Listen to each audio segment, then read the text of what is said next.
Welcome back, folks. We have Stan Harris, President and CEO of the Louisiana Restaurant Association, the most fun people in the city to work with. I'm jealous of the role that he plays.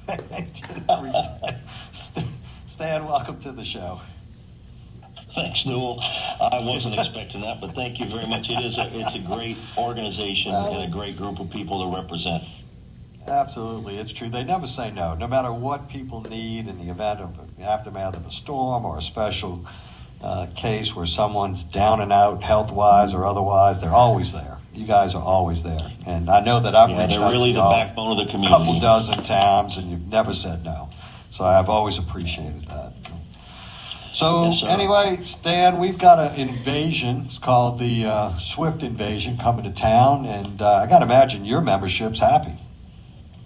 Yeah, we're really excited. You know, last night I was invited to attend the launch of the new Caesars New Orleans and saw those beautiful spaces and venues and things and the hotel, and we start looking at the possibilities of what New Orleans can look like when we have these big events. And, you know, coming up in the fall with kicking off this unbelievable 3-night tour, it's really kind of an international event. You know, we looked at our colleagues in LA and they said it had an impact of over $350 million. So my gracious, for 6 nights. So if we could get half of that, that would be fantastic. But our restaurants are really embracing this because the hotels are going to be at or near capacity if they're not there already. And they're bringing up some really cool ideas to celebrate this entire weekend, because it's very rare that, you know, we get day after day after day of crowds to be able to do something like this. So I think it's a great test for our city as we run up to the Sugar Bowl playoff and the Super Bowl, and gives us an opportunity to really see what we can do. I've seen special menus. I've also seen special cocktails. I've seen special non-alcoholic drinks. It seems to me they're all in. Oh, it runs the gamut. I mean, Ralph's on the Park has a bejeweled brunch that they started last week as lead up to this. Brennan's is doing champagne problems happy hour and bubbles and bracelets happy hour, and Redfish Grill, a Red Album curated menu. Tableau is doing an Era's balcony brunch. Miss River is doing In Her Era brunch. Even Commander's Palace has gotten into it by creating an Era's themed menu with dishes from each of the eras of their famous chefs.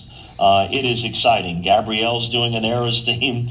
Arno's has a lunch Arno's version that sold out quickly as soon as they posted it. Haydell's Bakery is doing Eat Era's themed cakes and pastries. The Ruby Slippers doing contests to give away tickets for those things that are hard to find. Copper Vine has themed menus, and even Willa Jean is doing an In My Biscuit era menu. So pretty exciting. And you know, to the creativity. And I don't know that I'm going to get down there. I want to, because the Friday before Halloween is always a big time down in the Quarter and in the Warehouse District, right? And it's massive. Usually, I mean, it usually fills up fast. And I called a friend to accommodate some folks that were coming in town, and not thinking, right, that it was not only the Swiftie concert but the Friday before Halloween. And his response to me was, and it's like, no, are you kidding me? I said, why? What? And he goes, do you realize the Friday that it is? And I said, my bad. I have been please forget that I even. Please forget I even requested. I should have known better. Yeah, we've had many requests from people, not just for the Swift piece of this, but the Friday before Halloween, and we remind them, do you not have a calendar? You know, I mean, these are, you want to go on Thursday, we could probably help you, but the Friday is going to be really difficult. And this weekend, the in-demand restaurants are going to be full on reservations, and the restaurants that typically deal with walk-ups and the rest, they're going to be at or near capacity as well. So we're really excited.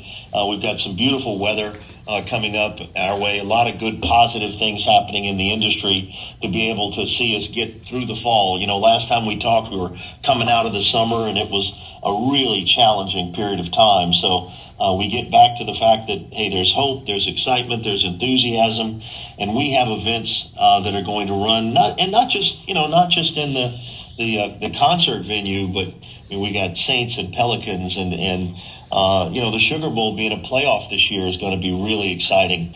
And then we go right into French Quarter Fest and Jazz Fest and the Zurich Classic. So we could have a really exciting next 9 months. No doubt. So how did September fare? What was the state of the state for the month of September? I think the last time you and I talked was second week of August, somewhere around there. So how did that month work out? We look okay until we start having to deal with some of the weather issues. When we deal with a potential hurricane and we deal with having to close for a day, that really impacts restaurants for most of that week, because people that were coming into town don't come into town. People that were trying to celebrate something around that time, they might postpone it, or they might cancel it altogether, or they may relocate it out of the market. So that was kind of a shock that we didn't need coming out of a really, really tough summer. And what we've seen now, too, is that we're seeing that the meeting piece of this, while it starts a little bit in September, our leisure travel and our drive-in travel was a little softer, and that didn't pick up in September like we had hoped. So October's been doing pretty well. The demand is there, and there's plenty of events that are going to drive the outside of that. So very, very excited about this. And look, it's great to see what we saw last night with Caesars New Orleans, seeing that kind of investment in our community after they've been here for 25 years. It's going to lift all the boats. It's going to make everybody in the hotel industry take a look at their inventory and how they go about doing things. And I think it'll create some really good opportunities in our marketplace. Stan, I know one of the challenges that you guys have had to deal with is that there's some food sectors that have had pretty incredible price increases as those items come to the restaurant, and trying to balance that with the ticket price on the menu. How's that working right now? Is it still a significant challenge? It's always been a business where you tried to make pennies and nickels, and then maybe you made dimes, and it is always a challenge from a margin standpoint. And then when you see menu price increases that are coming from the supply chain, through whether it's through the normal process of things moving, or whether we're seeing a supply and demand curve, or we're seeing a lack of supply that's driven up those costs. Inflation is a real thing. We've had all kinds of inflation hits in insurance. We've seen it in utilities. We've seen it in occupancy. We've seen it in food and labor. And in food, there's only so much that the community is willing to pay. You can't just rely on the traveler, the business traveler, or the tourist that's here for a visit, or going to be jumping on a cruise ship, or they're heading from here to London on British Air. So we've got to look at all of these different elements and try to figure out at the end of the day, are we making a profit? And you've seen some things that have happened where you're seeing some restaurants adding the surcharge for the credit card processing. Because what's happened to us in a lot of cases is, for many years, these were pretty static costs. They've gone up significantly over the last couple of years, and we really believe that a lot of the banks and things are putting some of their affinity costs onto the vendors. So, it's not anything that we like to deal with and have to talk about, but it's a real cost. And when you're talking about 3% of your total volume goes to credit card fees, a lot of people are taking a hard look at this.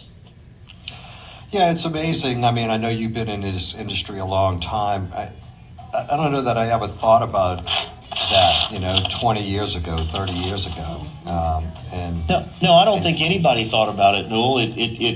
Because it was static, the rise of, when I was in the casual theme, my casual restaurants that we had, we typically did 50% in cash, 50% in credit card. Well, when debit cards came out, they picked up 40 or 45% of that balance, and cash went to 5%. So right. All of a sudden, we were paying a fee that we'd never paid before. And it does change the business model a little bit.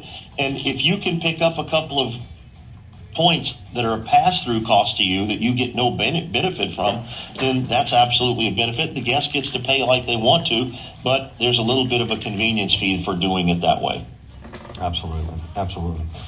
Well, best of luck. I know you'll be out and about this weekend. Really excited for the restaurants in town. I think this is going to jumpstart a great convention season, moving all the way through the spring. And I just feel the excitement in the city, and I know you do too. Yeah, absolutely. We've made some really good progress in crime and some of the things that were the dissatisfiers, and we're going to continue to work with all of the community partners to get these things addressed, and with the folks from the legislature and the mayor's office and the council, continue to try to make our city the best it can be. No doubt. We'll really appreciate you joining us. Thank you for your time, Stan Harris. Have a great weekend. Anytime. Thank you, Newell. Hey, Bye. Stan, but I did want to ask Yes, you, sir. are you a Swiftie, Stan? I have two daughters in their 20s, so it's hard to get away from. Is that a politically correct answer? Folks, that's code for saying he's a Swiftie. He's all in. He's just worried about the ribbing that all of his friends are going to give him if he makes the admission. That's what that's about. What's it? The cost has already been absorbed. There it is. Stan Harris, President and CEO of the Louisiana Restaurant Association. We'll be right back, folks. Stay with us. On Halloween